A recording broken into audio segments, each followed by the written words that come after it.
Good morning and welcome to episode 9 of BuiltPlace's Housing Conversations. Today I'm delighted to be joined by Janice Morphet and we're going to be talking about local authority house building.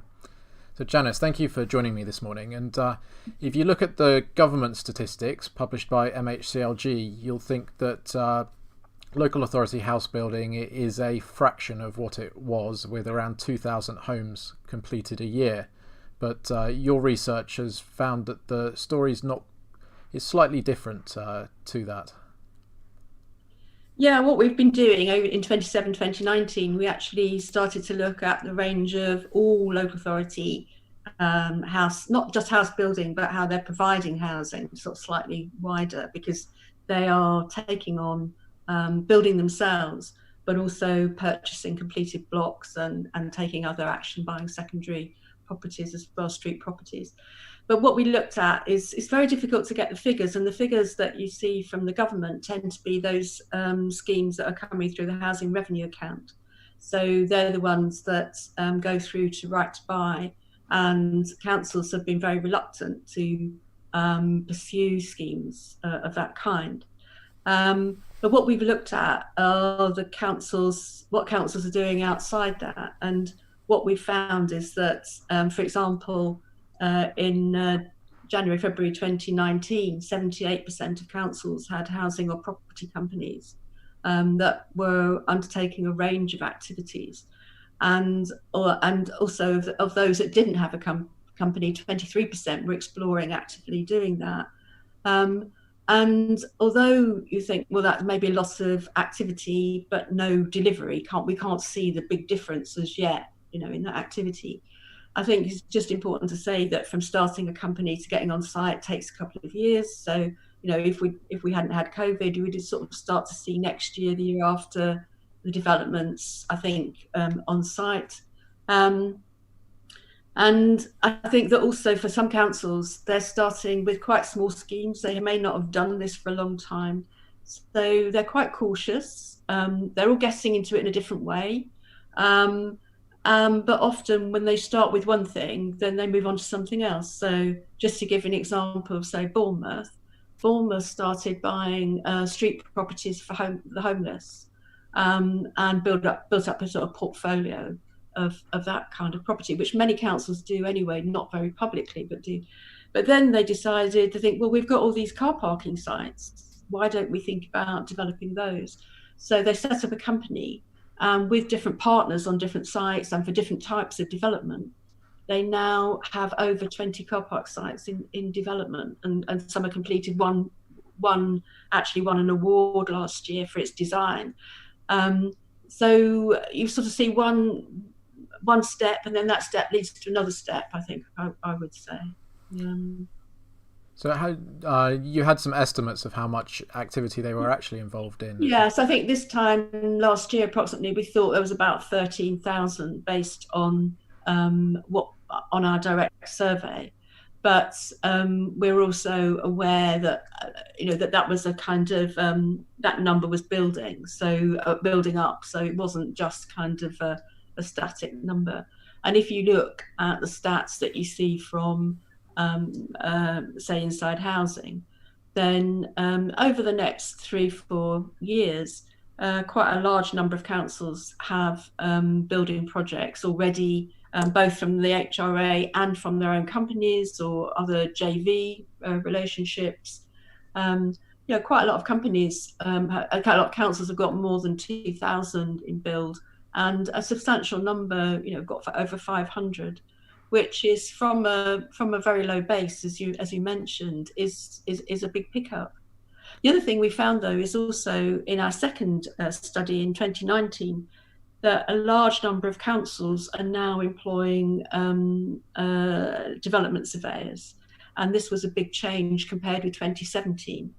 They're employing them in lots of different capacities in different ways. So they're, say, picking them up from early retirees who are kind of become poachers term gamekeepers, who seem to quite like that. They're employing them jointly between councils. They've got call-off contracts with West End surveyors, and a whole range of ways in which they're employing development surveyors.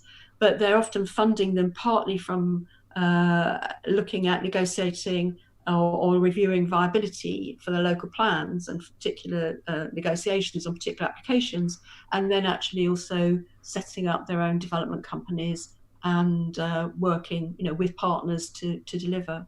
So I think that's going to be a growing trend as well. Well, that's good to hear, because clearly the skills gap was a big concern for many about local authorities getting back into actively developing. And so if they're managing to find people to work with them, and also it sounds like they're doing it in partnership with people as well, so not independently. And I suppose that's one of the big challenges as well with measuring exactly how much activity is going nowadays. There can be a lot of people involved in any one site, and so attributing responsibility for something can be challenging. And so it's a much trickier issue to try and identify who's doing what. And so it's good to hear that they are doing many more JVs. You mentioned one of the big challenges for them has always been right to buy, and the risk that they build homes and then immediately have to sell them for at a price that is lower than the cost of actually developing them. And so how are they going about managing that risk? You mentioned a couple of things, but well, I think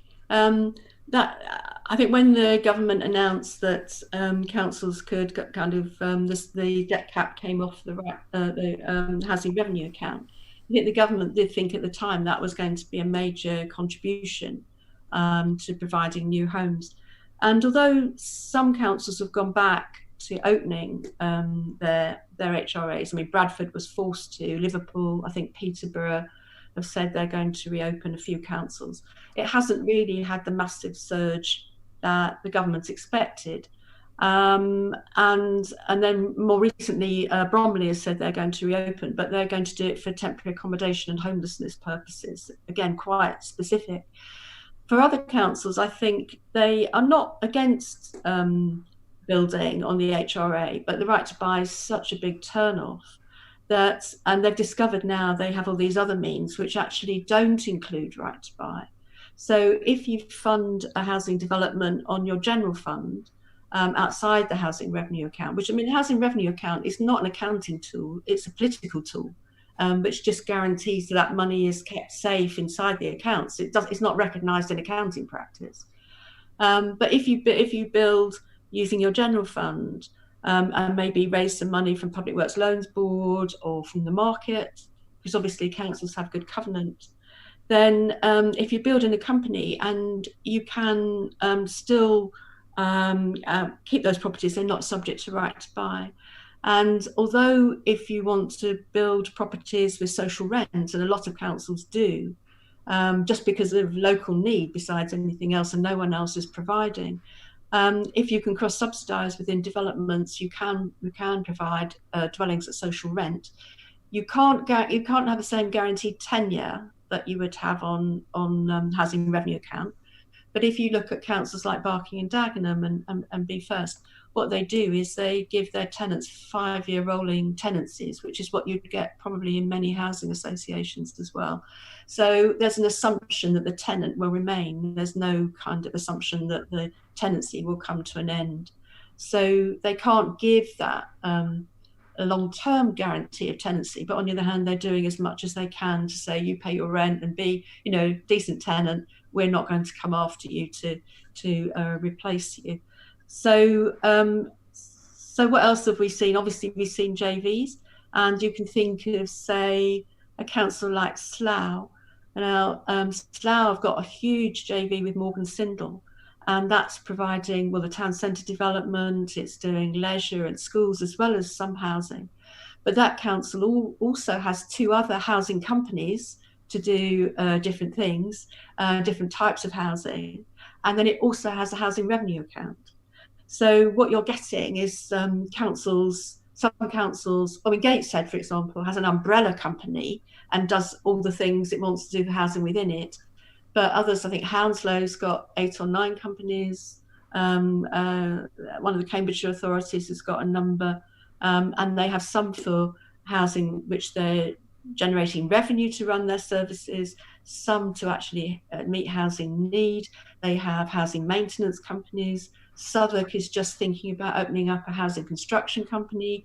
Nottingham still has a DLO, direct labour force.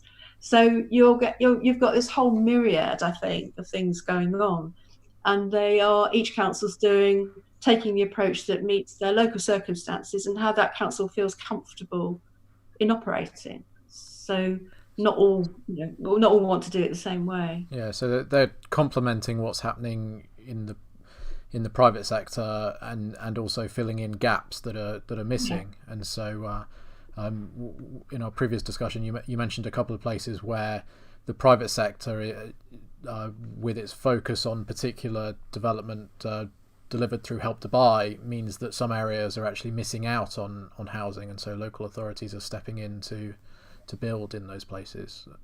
That's right. I mean, it's where Help to Buy has been very strong, and I think when we spoke, I mentioned Hull and Liverpool, and it's kind of created a rain shadow effect. I know they're both on estuaries, but nevertheless, it's kind of created a rain shadow effect in those higher priced areas in their hinterlands, where developers would be very keen to pursue planning consents for maybe 5-bed houses, executive homes, and so on. But the planning costs might be quite high because they may be against policy or so on.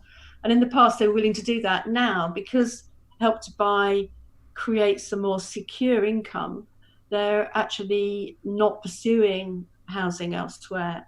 And I think some councils have felt that, in a way, that this removal of the local market or local house builders' interest is some reflection on the quality of their places, and so they've intervened in the market to try to demonstrate that that housing for sale is better houses for sale. I mean, they help the council in terms of income, but they also demonstrate to their electorate that the market is still functioning. Yeah, so they're compensating for market failure, which I suppose is a big issue now with lockdown and COVID-19, and the recovery in market activity seems to be more robust than many have expected, but there still will be plenty of difficulties, and delivery will inevitably fall short of required levels in most places across the country. And so how are local authorities dealing with the impact of COVID on their local house building markets and their activities in particular? Well, obviously we haven't looked at that in detail, and it's maybe a bit too early to say. And I've also mentioned a couple of things. So Bromley reopening their HRA was seems to be a direct result of COVID. But we've had a couple of councils that have definitely decided that they're going to open housing companies, and thinking particularly of Manchester and Leeds, that announced in the middle of the pandemic crisis, they were going to have housing companies. And interestingly, I think when we've talked to both councils as part of our 2 previous studies, I won't say they weren't keen on having housing companies, but the jury was out for them. They hadn't decided to do that. You can think about other councils moving forward with, if you like, garden community type developments. So if we think about Folkestone and Hythe, their development, Otterpool Park, they've launched their LLP. They're in the middle of COVID, so they're obviously thinking they're going to continue with that. We can think about the Golden Valley development in Cheltenham, where councils bought a vast site next to GCHQ, is going to have this mixed development for Cyber Central and the Golden for Business Park and for housing next to it. So it's difficult to say. There was a story, I think, in again Inside Housing, about a council losing money because of COVID on their development proposals. But when I looked at it, it didn't say actually the council was losing money; it was losing profit. So they were still going to make a return, but they weren't going to make so much. They weren't predicted to make so much. So I think that's quite an important distinction. There wasn't a loss there. Yeah. So, in the last couple of recessions, housing associations have traditionally been seen as kind of the counter-cyclical uh, uh, participants in the market who step in and take over. And we've seen a number of them have become much more active in market delivery and are probably more exposed to the market cycle. So it sounds like local authorities perhaps are better positioned now than they have been during the last couple of recessions to actually step in and ensure housing delivery continues during this period, and we kind of retain skills and don't suffer as badly as we have done in the house building sector previously. Yeah, I mean, I think if you think about why councils have been getting into this anyway, particularly since 2010, 2011, then it's really because Eric Pickles back in the day said that councils had to stand on their own feet financially. And so since 2011, there's been a taper away from the revenue support grant, which all councils were receiving. So by the time we get to now, 2020, councils don't get revenue support grant. So in order to run their services, they've been looking for different methods of creating income streams. So housing, they're acting as patient investors. They're acquiring land, they're thinking about rent rolls, they're doing PRS as well as other forms of housing, some housing for sale, often mixed developments with a kind of mixed approach in a particular development. So this was already going on. And they see this as a way. I mean, they set up energy companies actually, which is another similar kind of investment approach. So I think councils were already seeing this as a mechanism to provide income, to provide services.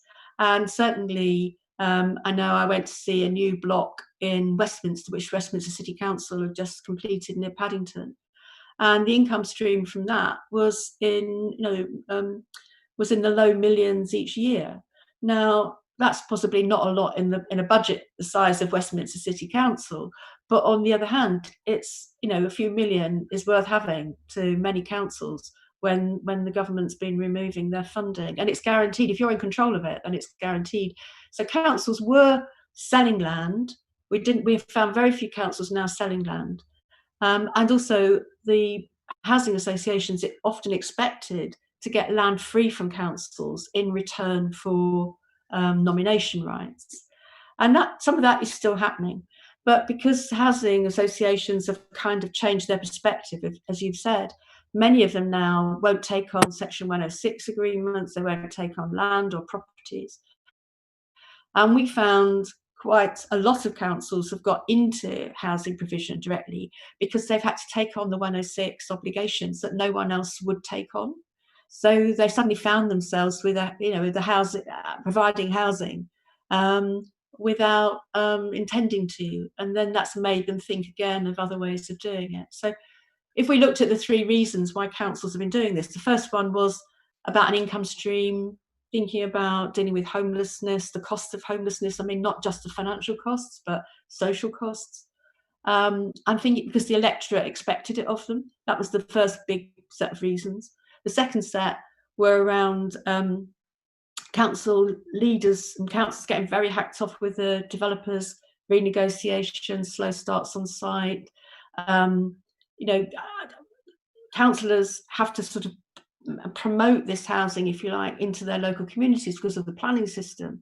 But then if the developer contributions don't come or renegotiated away, then I think a lot of councillors have felt rather let down by the development sector and feel that they've been left sort of holding the political baby with nothing to offer. And so what we found is that councils developing themselves have been very, very strict on making sure they apply their own planning policies for contributions and so on.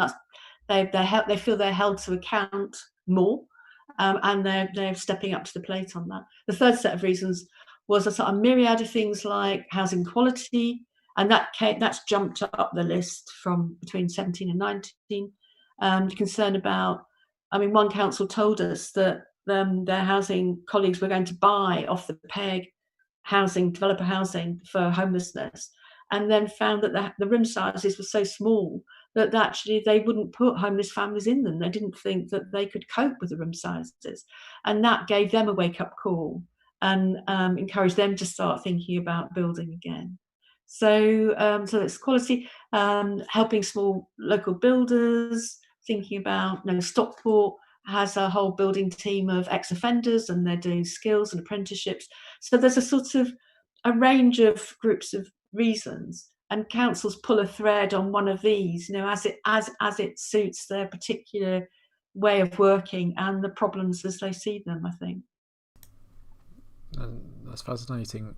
What do they need to continue to deliver and increase their delivery? Obviously, a recession and economic downturn and COVID-19 doesn't help, but are there policy interventions or other things that would vastly improve their ability to deliver housing?